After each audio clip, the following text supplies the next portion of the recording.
मित्रों नमस्कार। आज हम बात करना चाहेंगे, जैसे कि हमारे किचन के अंदर बहुत सारे बर्तन होते हैं, तो इन बर्तनों का क्या प्रभाव है इसके विषय में शायद आज की जो युवा पीढ़ी है उसको जानकारी नहीं है। जैसे कि हमारे किचन से जो हमारे शरीर के लिए महत्वपूर्ण बर्तन थे वो गायब हो चुके हैं। जैसे कि सबसे पहले हमारे यहाँ लोहा, पीतल, कांसा, तांबा यानी हर चीज़ों का प्रयोग किया जाता था, लेकिन आज की डेट में सारे बर्तन लगभग गायब हो चुके हैं और केवल स्टील और फाइबर ही यहाँ पर केवल रह गए हैं। तो इस कारण से भी आदमी का इम्यून सिस्टम बहुत तेज़ी से कमज़ोर हो रहा है, क्योंकि कुछ चीज़ें जैसे आप लोगों ने सुनी होगी कि अष्टधातु। अष्टधातु का मतलब ये होता है कि अष्टधातु जो है देवी देवताओं में इसका नाम लिया जाता है, लेकिन जो ये मनुष्य है, ये जो इस मनुष्य जो है ये सूक्ष्म अंश में उसी का भाग है।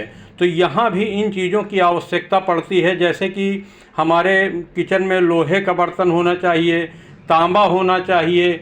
जैसे कुछ बर्तन हमने अपने यहाँ अरेंज कर रखे हैं, जैसे कि ये देखो, हमको मूंग की खिचड़ी बनानी थी दरिया की, तो हम अगर चाहे तो ज़्यादातर लोग भगोने का प्रयोग करते हैं, लेकिन हमने इसे लोहे की कढ़ाई में क्यों बनवाया है?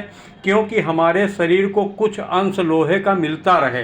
नहीं आखिर कहाँ से मिलेगा? अगर नहीं मिलेगा तो हमको उसके लिए आयरन की गोलियां खानी पड़ेंगी। इसलिए कुछ थोड़े बहुत बर्तन जो है अपने किचन में आप जो है लोहा, तांबा, पीतल इस तरीके के शामिल करें। और फाइबर, जस्ता, स्टील भी लोहा है, लेकिन इसमें जो पॉलिश कर दी जाती है इतनी तगड़ी पॉलिश कर दी जाती है कि इसका कुछ अंश आ ही नहीं पाता है।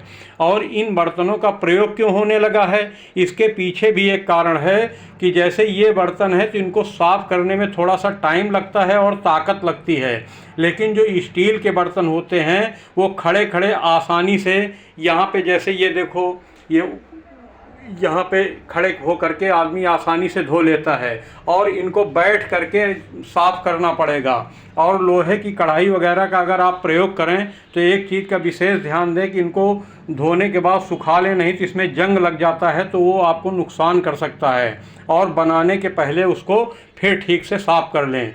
अगर आप इस तरीके के बर्तनों का अगर प्रयोग करते हैं तो आपके शरीर को आयरन, लोहा, तांबा, पीतल सारा कुछ ना कुछ अंश आपके शरीर में जाता रहेगा, जो आपको लाभ पहुंचाएगा। इस बात को अवश्य आप ध्यान दें।